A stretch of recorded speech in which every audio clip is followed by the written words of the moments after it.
बिस्मिल्लाहिर्रहमानिर्रहीम। Previous video के अंदर हमने chapter number 1 excel community medicine के चैप्टर नंबर 1 बेसिक डेफिनेशन के फर्स्ट हाफ को कवर किया था, जिसके अंदर हमने बेसिक टर्मिनोलॉजी पढ़ी थी। तो सेकंड हाफ के अंदर स्टार्ट करते हैं जल्दी जल्दी। तो नेक्स्ट कॉन्सेप्ट है concept of disease control. Okay, तो हमने स्टार्ट करना है कॉन्सेप्ट ऑफ डिजीज कंट्रोल, जिसके अंदर नेचुरल हिस्ट्री ऑफ डिजीज पढ़ना है, डिजीज इरेडिकेशन, एलिमिनेशन और कंट्रोल। तो कॉन्सेप्ट ऑफ डिजीज कंट्रोल, तो कॉन्सेप्ट ऑफ डिजीज कंट्रोल के अंदर हमने किन किन चीज़ों को देखना होता है। तो कॉन्सेप्ट ऑफ डिजीज कंट्रोल के अंदर नंबर 1 डिजीज का कंट्रोल, नंबर 2 डिजीज का एलिमिनेशन और नंबर 3 डिजीज का एरेडिकेशन। तो ये हमने चीज़ें देखनी है। इसके अलावा एक और डेफिनेशन आएगी, कॉन्सेप्ट आएगा जिसको बोलते हैं नेचुरल हिस्ट्री ऑफ डिजीज। हमने इसको भी देखना है। Okay, natural history of disease, natural history of disease, इन चार चीज़ों को हमने देखना है किसके अंदर, कॉन्सेप्ट ऑफ डिजीज कंट्रोल के अंदर। और फिर जो नेचुरल हिस्ट्री ऑफ डिजीज है उसको आगे मजीद हम दो कैटेगरी में डिवाइड करते हैं। कितनी कैटेगरी में डिवाइड करते हैं? दो कैटेगरी में, प्री पैथोजेनेसिस फेज और pathogenesis phase. Pre and pathogenesis phase. Okay, ठीक हो गया। अब प्री के अंदर डिफरेंट प्रॉपर्टीज आएगा और पोस्ट या सिंपल पैथोजेनेसिस फेज के अंदर डिफरेंट आएगी। ओके, तो सबसे पहला कंट्रोल, तो जो डिजीज कंट्रोल है उसके अंदर हमने क्या क्या करना है, हमने चार चीज़ों को कम करना है। ओके, तो वो कौन सी चार चीज़ें होती है कंट्रोल के अंदर? तो सबसे पहली चीज़ है कि कंट्रोल के अंदर आपने कम करनी है वो है डिजीज़ की नंबर 1 इंसिडेंस कम करनी है, नंबर 2 ड्यूरेशन, क्योंकि इंसिडेंस और ड्यूरेशन को मल्टीप्लाई कर दो तो ये बन जाएगा प्रीवैलेंस बन जाएगा। नंबर 3 इफेक्ट्स ऑफ इन्फेक्शन या डिजीज़, और लास्ट हमने करना है फाइनेंशियल बर्डन। इन चार चीज़ों को कम कर देना तो ये कंट्रोल ऑफ डिजीज़ के अंदर आ जाएगा। फिर इसके बाद डिजीज़ एलिमिनेशन है, जिसको हम रीजनल भी कहते हैं। ओके, तो जो डिजीज़ एलिमिनेशन है इसके अंदर आपने ट्रांसमिशन को इंटरप्ट कर देना है, ट्रांसमिशन ऑफ डिजीज़ को इंटरप्ट कर देना है। ओके, ठीक हो गया। For example elimination of measles और polio from a large geographical area. जबकि इरेडिकेशन का जो कि एब्सोल्यूट टर्म है, तो इसका मतलब है जड़ से उखाड़ के फेंक देना, टेयर आउट रूट। ओके, तो इसके अंदर आपने क्या करना होता है, इसके अंदर आपने टर्मिनेशन करनी है, यानी टर्मिनेशन ऑफ ऑल ट्रांसमिशन। तो इसमें आपने सबसे पहले क्या करना होता है, इन्फेक्शियस एजेंट की एक्सटर्मिनेशन करनी होती है। फिर इसके बाद आपने टर्मिनेशन करनी है तमाम ट्रांसमिशन की। ओके, ठीक हो गया। जबकि यहाँ पर ट्रांसमिशन को इंटरप्ट कर रहे थे, कम्प्लीटली ख़राब या कम्प्लीटली ख़त्म नहीं करते थे, तो ये डिजीज़ इरेडिकेशन हो जाएगा। ओके, तो जो इरेडिकेशन है ये उन इन्फेक्शन के लिए स्पेसिफिक होता है जो कि पूरी दुनिया से ख़त्म हो चुके हैं, और एक ही डिजीज़ है जो ख़त्म हो चुका है, उसका नाम है स्मॉल पॉक्स। इसकी इरेडिकेशन हो चुकी है। नेचुरल हिस्ट्री ऑफ डिजीज़ की डेफिनेशन क्या होती है? जो डिजीज़ होता है वो एजेंट, होस्ट और इन्वायरमेंट के इंटरेक्शन की वजह से होता है। होस्ट ह्यूमन होता है, एजेंट जो कि डिजीज़ करवाता है, इन्वायरमेंट जिसके अंदर वो सर्वाइव करता है। ओके, तो जो नेचुरल हिस्ट्री ऑफ डिजीज़ है इसकी डेफिनेशन कुछ इस तरह से होती है, the way the disease is going to unfold, के डिजीज़ किस तरह से अनफोल्ड करता है, और यहाँ पे कोई ट्रीटमेंट और कोई इंटरवेंशन या प्रिवेंशन नहीं होनी चाहिए। ओके, और डिजीज़ अपने आप को खुद अनफोल्ड करे, अपने आप को शो करे, तो वो होता है नेचुरल हिस्ट्री ऑफ डिजीज़। तो उसके दो फेज होते हैं, pre and post and pathogenesis या पोस्ट पैथोजेनेसिस फेज भी कहते हैं। तो जो प्री वाला है, जो प्री वाला होता है ये ऑन सेट से पहले का होता है। ओके, ऑन सेट से पहले का होता है, और किसी भी डिजीज कराने के लिए आपको तीन चीज़ें चाहिए, एजेंट, होस्ट और इन्वायरमेंट। इन तीनों को मिला के हम क्या कहते हैं, एपिडेमियोलॉजिकल ट्रायड कहते हैं। तो प्री के अंदर आपने क्या स्टडी करनी है, एपिडेमियोलॉजी ट्रायड को स्टडी करना है, जिसको मैं आगे एक्सप्लेन करूँगा। ओके, जो पैथोजेनेसिस फेज है ये उस वक्त स्टार्ट होता है जब डिजीज या डिजीज कॉजेटिव एजेंट एंटर हो चुका है। ओके, जबकि ये बिफोर ऑनसेट ऑफ डिजीज है, प्री पैथोजेनेसिस फेज। इसको आगे हम डिटेल से एक्सप्लेन करेंगे। ओके, नेक्स्ट इंपॉर्टेंट कॉन्सेप्ट है इंक्यूबेशन पीरियड का, जिसको आपने याद रखना है, इंक्यूबेशन पीरियड। तो इंक्यूबेशन पीरियड ये वो पीरियड होता है जिसमें इन्फेक्शियस ऑर्गेनिज्म हमारी बॉडी में एंटर हो चुका है और साइन और सिम्टम अभी प्रोड्यूस नहीं हुए। इसके दरमियान वाले पीरियड को इंक्यूबेशन पीरियड कहते हैं। तो इंक्यूबेशन पीरियड में आपने टाइम पीरियड देखना होता है किन दो चीज़ों के दरमियान में, एक है एंट्री ऑफ इन्फेक्शियस ऑर्गेनिज्म, और जो दूसरा चीज़ आपने देखनी है वो है appearance of sine and symptom. तो उसको कहते हैं हम इंक्यूबेशन पीरियड होता है। ओके, जो पेशेंट होता है इंक्यूबेशन पीरियड में वो हेल्थी होता है, बज़ाहिर तो हमें हेल्थी नज़र आ रहा होता है, लेकिन उसके अंदर पैथोलॉजिकल और फिजियोलॉजिकल चेंजेस हो रहे होते हैं, उसकी बॉडी के अंदर हो रहे होते हैं, like acute inflammation, chronic inflammation. Incubation period के बाद साइनोसेप्टम नजर आना शुरू हो जाती है। शुरू में साइनोसेप्टम स्लाइट होती है, कॉन्स्टिट्यूशनल होती है, नॉन स्पेसिफिक होती है, जनरल कॉमन होती है, लेकिन बाद में वो स्पेसिफिक होना शुरू हो जाती है। तो ये तो हो गया इंक्यूबेशन पीरियड का कॉन्सेप्ट। अब मैं आपको बताता हूँ epidemiological triad. Okay, early pathogenesis pre pathogenesis phase के अंदर आपने 3 चीज़ें पढ़नी है, एजेंट, होस्ट, इन्वायरमेंट। इन तीनों चीज़ों के इंटरेक्शन की वजह से डिजीज़ होगा। अगर कोई इनमें से एक फैक्टर भी एब्सेंट है तो डिजीज़ हो नहीं सकता। तो इन तीनों को मिलाकर, इनके कॉम्प्लेक्स इंटरेक्शन को मिला के हम इनको एपिडेमियोलॉजिकल या इकोलॉजिकल ट्रायड कहते हैं। प्री पैथोजेनेसिस फेज के अंदर जो ह्यूमन होता है वो किसी न किसी फैक्टर से एक्सपोज होगा, एजेंट, होस्ट, इन्वायरमेंट। जो ह्यूमन होता है वो होस्ट होता है किसके लिए, एजेंट के लिए, जो कि इन्वायरमेंट के अंदर सर्वाइव कर रहा होता है। तो इन तीनों को मिलाकर एक एपिडेमियोलॉजिकल ट्रायड या ट्रायंगल बन जाता है। तो इसके अंदर 3 चीज़ें होती है, एजेंट, होस्ट, इन्वायरमेंट। तो जो डिजीज एजेंट है उसके स्टार्ट करते हैं। तो डिजीज एजेंट होता है कोई भी सब्सटेंस, लिविंग या नॉन लिविंग हो सकता है, या किसी भी चीज़ का मटेरियल हो सकता है, या जो सब्सटेंस होता है जिसने डिजीज़ को इनिशिएट करवाना है, तो उसको हम क्या बोलते हैं, डिजीज एजेंट कहते हैं। तो डिजीज जो एजेंट है, बहुत सारे डिजीज के सिंगल एजेंट होते हैं, लेकिन कुछ ऐसे डिजीज होते हैं जिनके मल्टीपल एजेंट होते हैं। फॉर एग्जांपल डायबिटीज़ के अंदर hypertension, sugar level, hyperglycaemia, okay, obesity, हर जगह आ जाती है, हर चीज़ आ जाती है। अब जो एजेंट के डिफरेंट टाइप्स है, लाइक इनको बायोलॉजिकल एजेंट में डिवाइड करते हैं, न्यूट्रिएंट एजेंट है, फिजिकल है, केमिकल को मज़ीद 2 में डिवाइड करते हैं, एंडोजीनस, एक्सोजीनस, मैकेनिकल और सोशल एजेंट है। तो जो बायोलॉजिकल एजेंट होता है ये लिविंग एजेंट होते हैं, for example viruses, bacteria, fungi, protozoa, parasites. जबकि न्यूट्रिएंट एजेंट ये प्रोटीन, कार्बोहाइड्रेट होते हैं। फॉर एग्जांपल आपको पता है कि protein energy, mild nutrition protein की डेफिशिएंसी की वजह से होती है। आयरन की डेफिशिएंसी हो जाए तो अनीमिया हो जाएगा, आयोडीन की डेफिशिएंसी हो जाए तो गोइटर हो जाएगा, या एनर्जी ज़्यादा होगी तो ओबेसिटी हो सकती है। फिजिकल एजेंट के अंदर excessive heat, excessive cold, humidity, pressure वगैरह आ सकता है। जबकि केमिकल के अंदर एक्सोजीनस और एंडोजीनस है। एंडोजीनस जो हमारी बॉडी के अंदर प्रोड्यूस होती है, फॉर एग्जांपल यूरिया का लेवल ज़्यादा हो जाना, कीटोसिस है, जॉन्डिस है, बिलिरुबिन का लेवल ज़्यादा हो जाता है। एक्सोजीनस के अंदर बाहर वाले केमिकल्स होते हैं, फॉर एग्जांपल कार्बन है, एलर्जेंस है, ठीक है। मैकेनिकल के अंदर मैकेनिकल फोर्सेस आ जाती है, फॉर एग्जांपल क्रशिंग फोर्स है, टीयरिंग फोर्स है, डिसलोकेशन है। जबकि सोशल के अंदर सोशल रिलेशनशिप आ जाती है। अब आ जाते हैं होस्ट की तरफ, जो कि लिविंग प्लेस होता है, किसके लिए, एजेंट के लिए, ओके, यानी वहाँ पे ग्रो करेगा, मल्टीप्लाई करेगा। तो इसके कुछ कैरेक्टरिस्टिक्स होती है। पहला है बायोलॉजिकल है। बायोलॉजिकल का मतलब जेनेटिक फैक्टर है, ब्लड ग्रुप है। लाइक आपने पढ़ा था कि जो मलेरिया की स्ट्रेन होते हैं स्पेसिफिक ब्लड ग्रुप को अफेक्ट करती है, टाइप ए वाले को, ओके।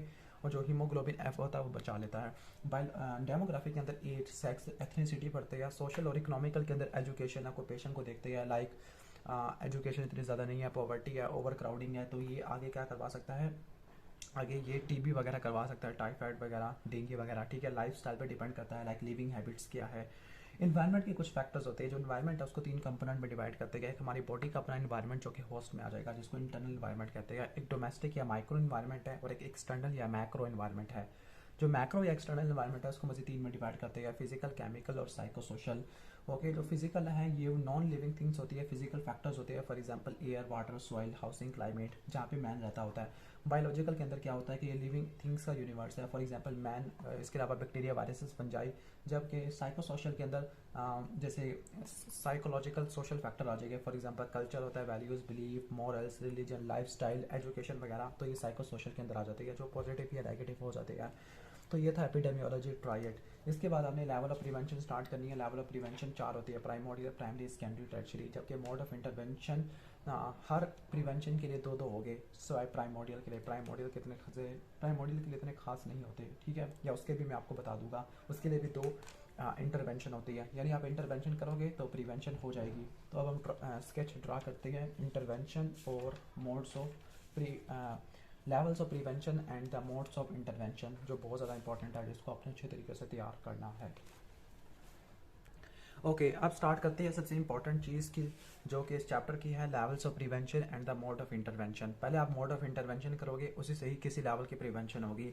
यानी हर प्रिवेंशन के अंदर 2-2 इंटरवेंशन है। जो प्रिवेंशन है वो मेनली 4 है, प्राइमोडियल, प्राइमरी, सेकेंडरी, टर्शियरी। हर एक के अंदर 2-2 इंटरवेंशन है प्राइमोडियल के अलावा। हालांकि हम प्राइमोडियल में भी कुछ इंटरवेंशन खुद डाल सकते हैं। ओके, तो स्टार्ट करते हैं पहली प्रिवेंशन, जिसका नाम है प्राइमोडियल प्रिवेंशन। तो जो प्राइमोडियल प्रिवेंशन क्रॉनिक डिजीज़ के अंदर करते हैं, तो क्रॉनिक डिजीज़ के अंदर प्राइमोडियल प्रिवेंशन करते हैं। सबसे पहले वाली प्रिवेंशन है क्रॉनिक डिजीज़ के अंदर कैंसर, डायबिटीज़, मेलाइटिस आ सकता है, ओके, करोनरी हार्ट डिजीज़ है। प्राइमोर्डियल प्रिवेंशन के अंदर आपने जो चीज़ याद रखनी है वो ये है कि आपने किसी भी डिजीज़ की इमरजेंस को और उसके रिस्क फैक्टर को प्रिवेंट करना है। यानी यहाँ पर रिस्क फैक्टर मौजूद नहीं होते, रिस्क फैक्टर को प्रिवेंट करना तो वो प्राइमोर्डियल प्रिवेंशन होती है। ओके, यानी आपने क्या करना है कि आपने हार्मफुल लाइफस्टाइल को डिस्करेज करना है, रिस्क फैक्टर को प्रिवेंट करना है। तो ये इंडिविजुअल और मैस एजुकेशन के जरिए परफॉर्म की जाती है। For example smoking risk factor है करोनरी हार्ट डिजीज़ का, तो उसको डिस्करेज करना तो वो होगा प्राइमोर्डियल प्रिवेंशन का। ठीक है, तो प्राइमोर्डियल के बाद प्राइमरी आती है। असल में जो प्राइमोर्डियल है वो प्राइमरी के अंदर ही आ जाती है, लेकिन इसको सेपरेट कर दिया है। प्राइमरी में ये वो तमाम एक्शन आते हैं जो किसी भी डिजीज़ के ऑनसेट से पहले किए जाते हैं। यानी प्राइमोर्डियल और प्राइमरी के अंदर डिजीज़ डेवलप नहीं किया तो वो तमाम इंटरवेंशंस या वो तमाम एक्शन जो कि डिजीज़ की पॉसिबिलिटी को कम कर देते हैं। ओके, तो वो प्राइमरी प्रिवेंशन होती है। जो प्राइमोर्डियल प्रिवेंशन होती है, ओके, ये प्री पैथोजेनेसिस और प्राइमरी भी प्री पैथोजेनेसिस फेज में होती है। और यहाँ पर एक कॉन्सेप्ट ऑफ प्राइमरी हम यहाँ पे लिख सकते हैं, कॉन्सेप्ट ऑफ पॉजिटिव हेल्थ आएगा प्राइमरी प्रिवेंशन के अंदर, कि ऐसा कॉन्सेप्ट जो कि हेल्थ स्टेट को अचीव करेगा, जिसकी वजह से हर इंडिविजुअल सोशली और इकोनॉमिकली प्रोडक्टिव लाइफ गुजार सकेगा। A concept that encourages achievement and maintenance of acceptable level of health that will enable every individual to lead a socially and economically productive life. अब ये दो इंटरवेंशन के जरिए होती है, एक है हेल्थ प्रमोशन, दूसरा स्पेसिफिक प्रोडक्शन। यहाँ पे मैंने लिखा हुआ है स्पेसिफिक प्रोडक्शन को दो में डिवाइड किया हुआ, पॉपुलेशन स्ट्रेटजी या मैस स्ट्रेटजी और हाई रिस्क स्ट्रेटजी। सेकेंडरी के अंदर स्क्रीनिंग आ जाती है और ये पैथोजेनेसिस फेज के अंदर आती है। ओके, ये प्री में आती है जबकि ये पैथोजेनेसिस फेज के अंदर आती है। सेकेंडरी और टर्शियरी ये वो तमाम एक्शन जो किसी भी डिजीज़ के प्रोग्रेशन को रोक देता है अर्ली स्टेज के अंदर, कि डिजीज़ आगे डेवलप ना करे और कॉम्प्लिकेशन को प्रिवेंट करे, तो वो सेकेंडरी प्रिवेंशन होती है। ये दो तरीके से की जाती है, अर्ली डायग्नोसिस और प्रॉम्प्ट ट्रीटमेंट के जरिए। तो सेकेंडरी प्रिवेंशन है डिजीज़ की ट्रांसमिशन को प्रिवेंट करने के लिए इस्तेमाल होती है, लेकिन ज़्यादा एक्सपेंसिव होती है और इफेक्टिव भी अच्छी खासी होती है। टर्शरी के अंदर आ जाती है, टर्शरी वाली ये एडवांस लेवल पे करती है जब डिजीज़ अच्छा खासा प्रोग्रेस कर चुका होता है। ओके, तो ये पैथोजेनेसिस फेज के अंदर होती है। तो वो तमाम मैयर्स करना ताकि किसी भी हम इम्पेयरमेंट को, डिसेबिलिटी को लिमिटाइज कर दें। ओके, यानी जो सफरिंग को कम से कम करे, क्योंकि एक तो डिजीज़ प्रोग्रेस कर चुका है। फॉर एग्जांपल अगर डायबिटीज़ की वजह से गैंग्रीन हो गया है, ओके, तो उसके लिए जो करेंगे वो होगी टर्शरी प्रिवेंशन, यानी फूड के एम्पुटेशन करते हैं। दो मैकेनिज्म के जरिए होती है, डिसेबिलिटी लिमिटेशन और इसके अलावा होगा रिहैबिलिटेशन होगा। तो ये तो प्रिवेंशन, और प्रिवेंशन के साथ आपने क्या पढ़ने हैं, आपने मोड ऑफ इंटरवेंशन पढ़ने हैं, यानी इंटरवेंशन करोगे तभी तो प्रिवेंशन। अच्छा, मैं आपको बता रहा था कि आपने एक चीज़ याद रखनी है, वो चीज़ ये है कि पहले डिजीज़ होगा, फिर इसके बाद इम्पेयरमेंट होता है, फिर डिसेबिलिटी होती है और हैंडीकैप होता है, बंदा लास्ट में माजूर हो जाता है।